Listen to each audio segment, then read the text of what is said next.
Thank you. So I go by B, and thank you for the opportunity to speak with you today. I'm a community worker, and I'm a resident of Leslieville, but with someone who holds four jobs, I kind of work all over the city. I'd like to start with a story, if I can. The first time I had to administer naloxone and perform CPR on someone who was experiencing an active overdose, I had been working at a drop-in for about 3 days. Um, his name was John. He had a beautiful dog named Cash, and he loved doing crossword puzzles. John loved doing crossword puzzles. I'm not so sure about the dog, but despite our best efforts, we couldn't successfully resuscitate him that day. And I think about him every day. And in so many ways, I could have been John, but I get to be here with you folks today. That day, I went from administering naloxone to making about 150 sandwiches for unhoused folks and then doing street outreach. And so all of that kind of happened within a couple hours.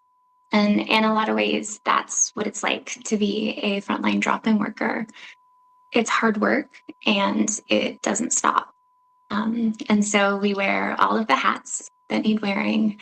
And even when we don't have the capacity to carry those hats, we do it so that our city's most vulnerable people have access to things like social service resources, food, clothing, harm reduction supplies, and essentially a deep sense of belonging.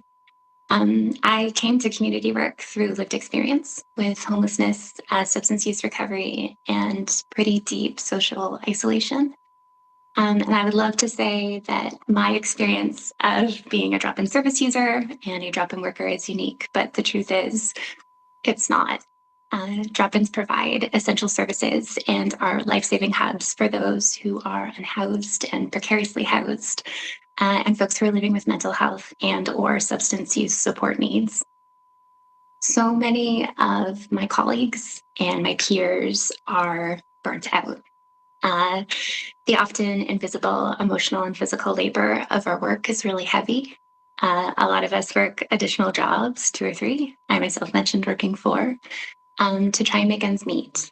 And it simply isn't sustainable. We are losing drop-in workers because they can't afford to continue to do the work that they do. And the specialized harm reduction, crisis intervention, casework, community building, food access work, among so many other things that keeps people alive and connected to community. Decent work and wage parity for drop-in workers would mean that we could retain these highly trained community workers. The closure of many of our supervised consumption sites, which I fully appreciate was a provincial decision, has meant that really critical work has fallen on drop-ins to kind of pick up. And to echo what Mel and Marianne from the Toronto Drop-In Network, they spoke this morning, but what they had talked about, TDIN has a report on wage parity, working conditions, and retention in Toronto drop-ins. It's really eye-opening, and I encourage all of you to read it, engage with it in this committee process around the budget this year. I'm a frontline worker. I'm in no way an academic, but the reports really shed a light on social policy in a way that can really inform decent work in our drop-ins in Toronto that scaffolds both staff retention and program development in a really meaningful way. I spoke about John earlier, but I'd like to end by sharing something about myself.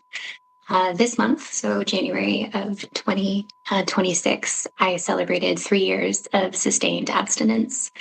And I moved into permanent housing after 3 very long years of hidden homelessness. We have a lot of women in Toronto and non-binary folks who are currently experiencing hidden homelessness and kind of fly under the radar. I couldn't have done any of that without the drop-in programs and workers who believed in me and supported me along the way. So as a city and as neighbors, we really can't afford to lose them. Thank you for your time today. Thanks. Thank you, B.